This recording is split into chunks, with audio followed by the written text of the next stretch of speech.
Hello বন্ধুরা, আমার চ্যানেলে তোমাদেরকে জানাই স্বাগত। সো বন্ধুরা, তোমরা নিশ্চয় থাম্বেল দেখে বুঝেই নিয়েছো আজকে ব্লগটি কী নিয়ে হতে চলেছে।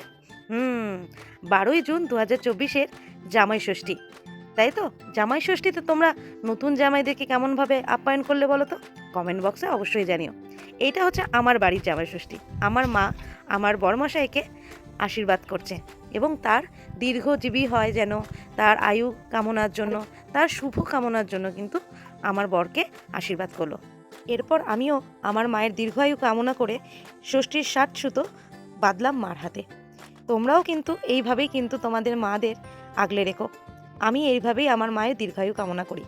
আমার মা সুস্থ থাকুক, ভালো থাকুক, আনন্দে থাকুক, এইটাই চাই।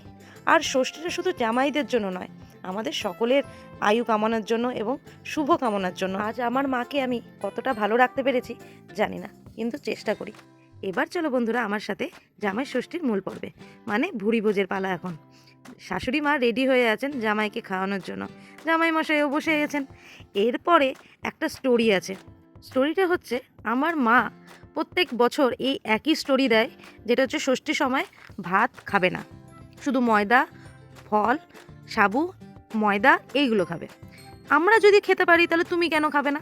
এইসব নিয়মকানুন হয়তো তোমার ভালো লাগতে পারে, বাট আমার তো ভালো লাগে না। আমরা মাংস দিয়ে, মাছ দিয়ে ভাত খাবো আর তুমি নিরামিষ খাবে, এটা তো হতে পারে না। কারণ আমাদের কাছে তুমিই ভগবান। তোমার সামনে যদি আমরা খাবার খাই আর তুমি যদি না খাও, সে খাওয়াটা আমাদেরও ভালো লাগবে না।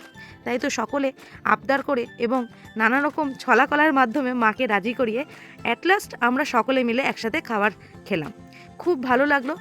হয়তো তোমাদের মতবাদের সাথে আমার মতবাদ হয়তো নাও মিলতে পারে, কারণ এই চিন্তাধারা সবার সমান হয় না। আমি আর আমাদের পরিবার এইভাবেই কিন্তু জামাই ষষ্ঠী পালন করলাম। তোমরাও কিভাবে জামাই ষষ্ঠী পালন করো অবশ্যই জানিও। আর আমার এই ব্লগটি ভালো লাগলে লাইক, কমেন্ট, সাবস্ক্রাইব করো।